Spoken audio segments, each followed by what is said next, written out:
Israel की strategy हमेशा रही है कि जब 2-3-4 देश या दुश्मन उस पर मिलकर वार करते हैं तो वो चुन चुन के मारता है। तो उसने अब हमास को न्यूट्रलाइज करके वो हिजबुल्लाह पे टूट पड़ा है हाथ धो के। ये मेरा ख्याल इतना नहीं है कि हिजबुल्लाह की कमर टूट गई है, लेकिन साफ विदित है कि साहब वो स्ट्राइक बैक नहीं कर रहा। It is a great achievement for Israel. Israel is not going to listen to any moral lectures. Ki don't fight, fighting is bad, etc. He said we are fighting for survival of our race, of our women and children and our race. I don't think it has a huge impact. Definitely it's going to have a psychological impact on international community because Israel, it's not going to change much on the ground because the structure of the Hezbollah party is so strong and they have the commander at every level.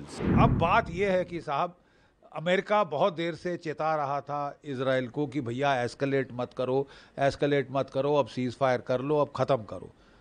Israel ने कहा कि साहब ये जो firing की है Hezbollah ने, इससे हमारे 60 से 70 हज़ार नागरिक हमको इवैक्यूएट करने पड़े हैं नॉर्दर्न इजराइल से, और उसके चलते साहब जो हमारी इंडस्ट्रीज़ हैं वो बंद हो गए हैं, वो बेचारे घर से बेघर हो गए हैं, और हम बर्दाश्त नहीं कर सकते। हमको ऐसी कंडीशंस क्रिएट करनी पड़े कि हमारे रेफ्यूजी जो हैं 70 हज़ार के करीब वो वापस नॉर्दर्न इजराइल जा सके।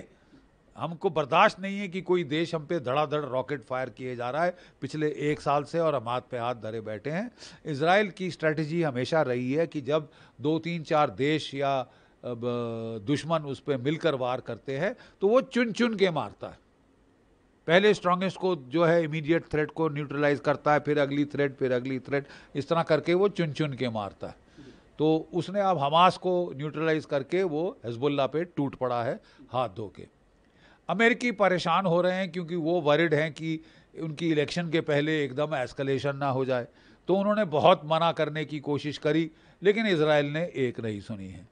और फिर वो जैसे कि वो करते हैं, वो चह करते हैं, लेकिन उसके बाद उनके मतलब नेल्सन आई टर्न कर लेते हैं, ठीक है जो करना है करो।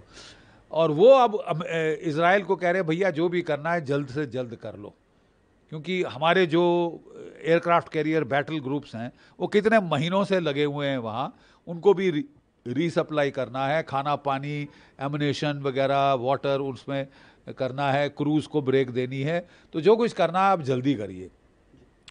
इसके चलते इजराइल ने फोकस किया है पहले not so much on ground operation but intelligence and air force के ऑपरेशंस के ऊपर बहुत भारी उसने तवज्जो दी है, क्योंकि उसकी सोच है कि वो इंटेलिजेंस ऑपरेशन जैसे वो पेजर और वॉकी टॉकी स्ट्राइक और जो एयर स्ट्राइक्स हैं उनके दबाव से इतना दबाव डाल सकता है हिजबुल्लाह पे कि उसे सीज फायर एक्सेप्ट करने के लिए मजबूर करें। जो बाइडेन भी यूएन जनरल असेंबली में कह रहे थे कि सारे देशों को दबाव डालना चाहिए कि 20 दिन 21 दिन का सीज फायर हो, लेकिन इजराइल ने साफ मना कर दिया है कि साहब जब तक हमारे लोग सुरक्षित नहीं हैं हम कोई सीज फायर एक्सेप्ट नहीं करेंगे, और हम जो है ताबड़तोड़ हमले करते जाएंगे जब तक या तो हिजबुल्लाह सीज फायर एक्सेप्ट करे और अपने फोर्सेस को विड्रॉ करे। याद रहे कि 1982 की लड़ाई में इजराइल ने हमला किया था, ग्राउंड अटैक, और लितानी नदी के पीछे धकेल दिया था हिजबुल्लाह को।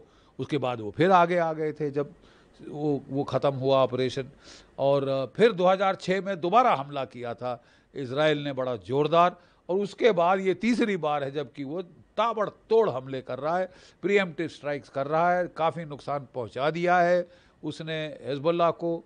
कई मिलिट्री एनालिस्ट की सोच है, एलिस्टेयर क्रुक वगैरह की, कि साहब ये मेरा ख्याल इतना नहीं है कि हिजबुल्लाह की कमर टूट गई है, लेकिन साफ विदित है कि साहब वो स्ट्राइक बैक नहीं कर रहा। Well, Nasrullah's death, as far as I'm concerned, it is going to give a considerable shock to Hezbollah, their fighters, and their supporter in Lebanon. It will give, because they were not thinking that he could be eliminated so easily. Well, he has been eliminated. By which method? How did they find his locations and his coordinates? And which method? What sort of missile attacked and all that we'll find out. That's a different thing. But the question is, this is happening. And this is happening at a very fast pace. Whether it is through telephones, whether it is through, what do you call those, pagers, television, anything. Where the electronic media is coming into play, where there is a play of electronics, cyber mix, everything, computer mix, the waves which are created now become their own enemy. The enemy missiles and explosives can ride on those waves and come to you. So this is what it is. So this aspect is becoming very serious. It is a very big setback for Hezbollah. It is a great achievement for Israel. And let me tell you one thing, Israel is not going to listen to any moral lectures. Ki, don't fight, fighting is bad, etc. He said, we are fighting for survival of our race, of our women and children and our race. He says, no amount of teaching will deter us from our objective, and that is to destroy, eliminate this radical Islam which is working against Israel. I don't think it has a huge impact. Definitely it's going to have a psychological impact on international community beside, because Israel is trying to have some sort of glorifying its attack on Gaza, because they have been humiliated for the last 1 year because of the attack by Hamas on the 7th of October. Until date, after all this 1 year, almost 1 year, they are unable to achieve their objective and they are unable to eliminate Hamas. So there is a huge humiliation for the Israeli cabinet and the government.